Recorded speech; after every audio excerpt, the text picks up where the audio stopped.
Global challenges I है, उसको mitigate करने के लिए हमारी कैपेबिलिटी कैसे है, ये उसको चाहिए। और सरकार उस पर ध्यान केंद्रित करे। सरकार ये ना कहे ये ऑनलाइन बंद कर दो, अरे कैसे बंद करोगे? मुझे बताइए, आज किताब खरीदने के लिए कोई इंसान किताब की दुकान में क्यों जाएगा? कोई मुझे बताए। ऑनलाइन सारी किताबें अवेलेबल है, उसको ऑर्डर करना है। अच्छा, उसमें तो कोई मिलावट होनी नहीं है। मैं आप लोगों की बात नहीं कर रहा हूं। पक्का है कि ये पब्लिशर है, पक्का है ये राइटर है, पक्का है ये 3 प्रकार की एडिशन है, 3D वर्जन उसको अपने कंप्यूटर पर दिखता है, वो ऑर्डर बुक करेगा। आज मुझे बताइए, वो खरीदने के लिए जाएगा क्यों जी? अब आप कौन सा कानून है जिसको रोकेगा? आप कैसे कहोगे नहीं वहां से किताब मत खरीदो, तुम चलो बाजार चलो, कॉर्नर प्लेस पे चलो, भले 200 रुपए टैक्सी का लगे, दुकान में आओ फिर खरीदो, कैसे होगा? इसका मतलब हुआ कि हम अपने पावरफुल इजी पोर्टल कैसे बनाएं, हम डिलीवरी सिस्टम परफेक्ट कैसे करें, हम ऑनलाइन मार्केटिंग के लिए अच्छी, इसलिए हम इन चीजों से डरे नहीं दोस्तों। हम सब मिलकर के दुनिया में, और हमारे ही तो बच्चे हैं जो दुनिया में इंफॉर्मेशन टेक्नोलॉजी लेके गए हैं जी।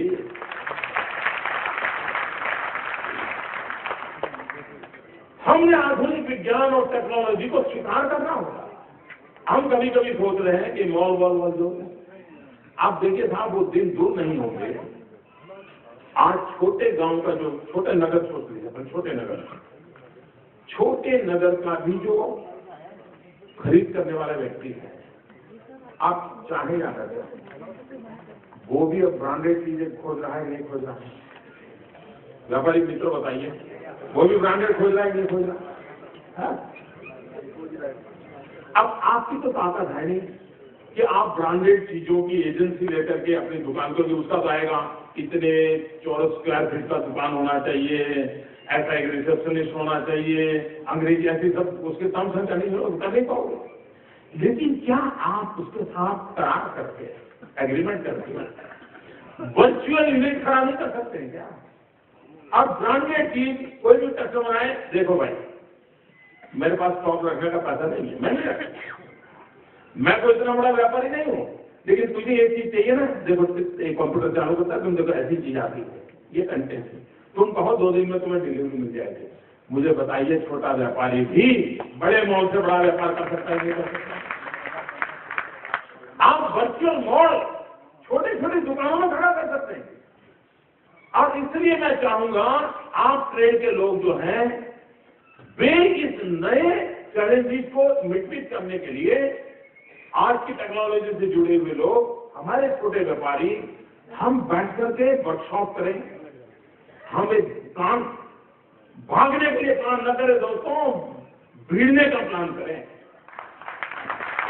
और व्यापारी देखिए, सेना में जवान जितना साहस करने का ताकत रखता है ना, उससे ज्यादा साहस करने का ताकत व्यापारी रखता है।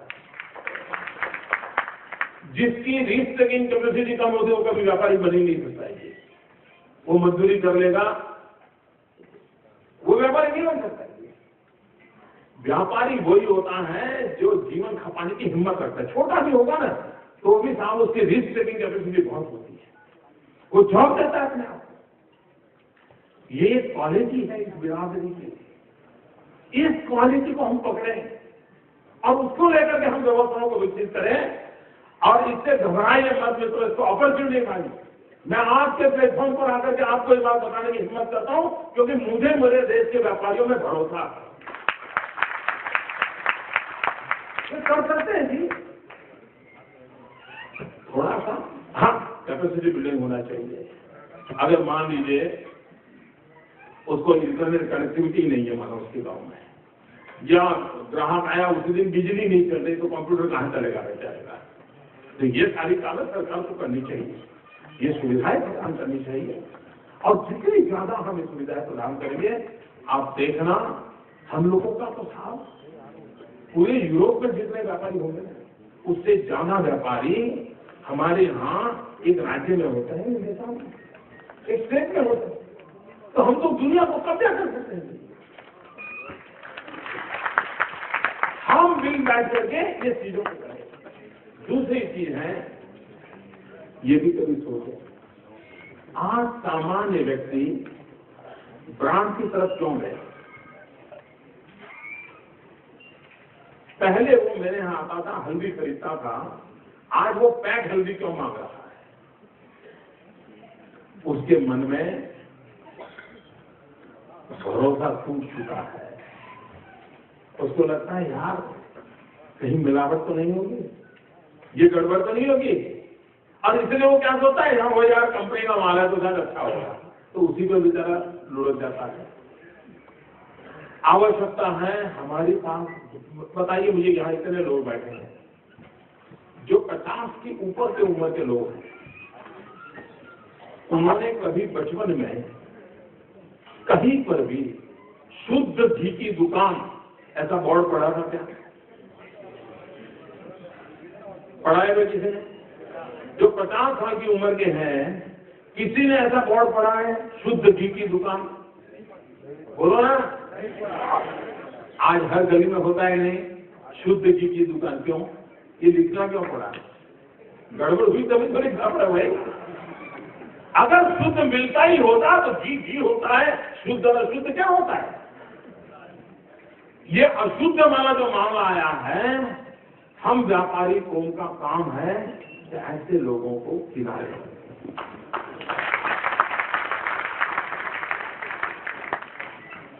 अब तब जाकर के देखिए आपके संगठन की ताकत कितनी बढ़ती है।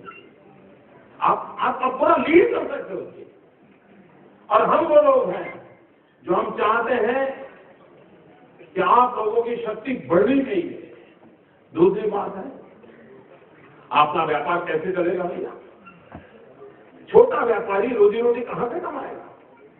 छोटा व्यापारी रोजी रोटी तब कमाएगा जब सामान्य व्यक्ति की खरीद शक्ति बढ़ेगी।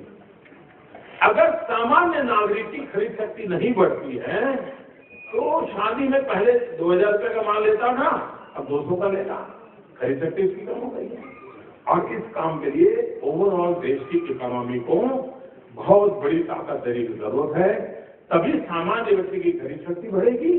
सामान्य व्यक्ति की खरीद शक्ति बढ़ेगी तो व्यापारी के पास सबसे पहला वो रुपया जाने वाला है, और तभी वहां से मैन्युफैक्चरर के पास जाने वाला है। और ये सब होगा तब सरकार की तिजोरी में आने वाला है।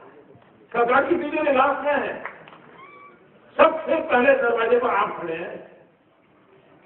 सबसे पहले दरवाजे पर व्यापारी खड़ा है कि रुपया आया नहीं, खर्च पहली दुकान वही होती, पहली खरीदी की वही होती है।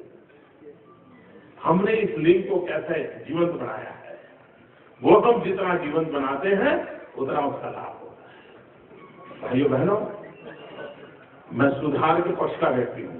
अभी अभी मेरे यहाँ मुझे आपके व्यापार मंडल के कुछ लोग मिले हैं।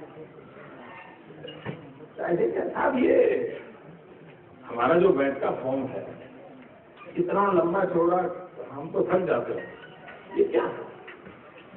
अच्छा, हम कोई मुख्यमंत्री बैंक का फॉर्म क्या वो तो थोड़ा देखता है, हमारे ध्यान में आया।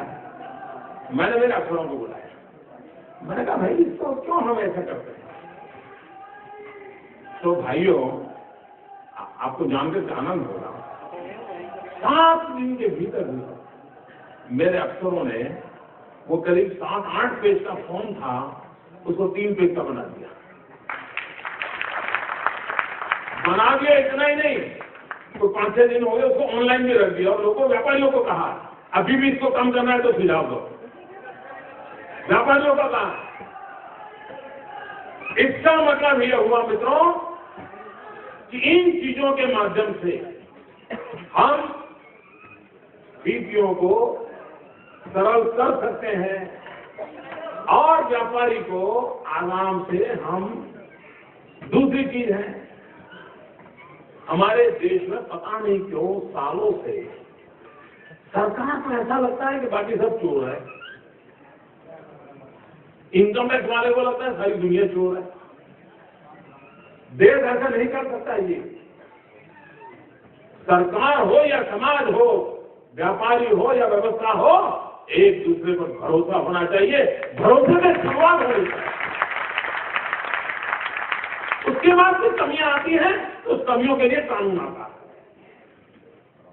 कानून से समाज नहीं चलता है, भरोसे से व्यवस्थाएं चलती है, व्यवस्था टूटती है, वहां कानून एंटर होता है। ये मूलभूत चिंतन को लेकर के मैं कहता हूं शासन व्यवस्था में जो कायाकल्प करने की जो मैं बात कर रहा हूं वो इस सोच से शुरू है। और मुझे मेरा तजुर्बा रहा है, मुझे एक्सपीरियंस रहा है कई वर्षों तक शासन चलाने का। और इसलिए मैं विश्वास से कहता हूं भाइयों बहनों,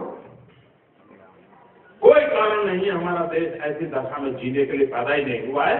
ये देश समृद्ध होने के लिए पैदा हुआ है, भव्य दिव्य बनने के लिए पैदा हुआ है। एक विश्वास के साथ आगे बढ़े। आप लोगों ने मुझे बुलाया, मैं आपका बहुत आभारी हूं।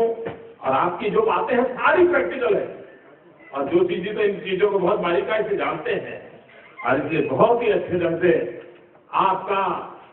आपको एक नई ताकत मिले। मूल काम तो यही है, आपको एक नई ताकत मिले, आपका हौसला बुलंद हो। इस दिशा में हम आगे बढ़ेंगे। बहुत बहुत धन्यवाद।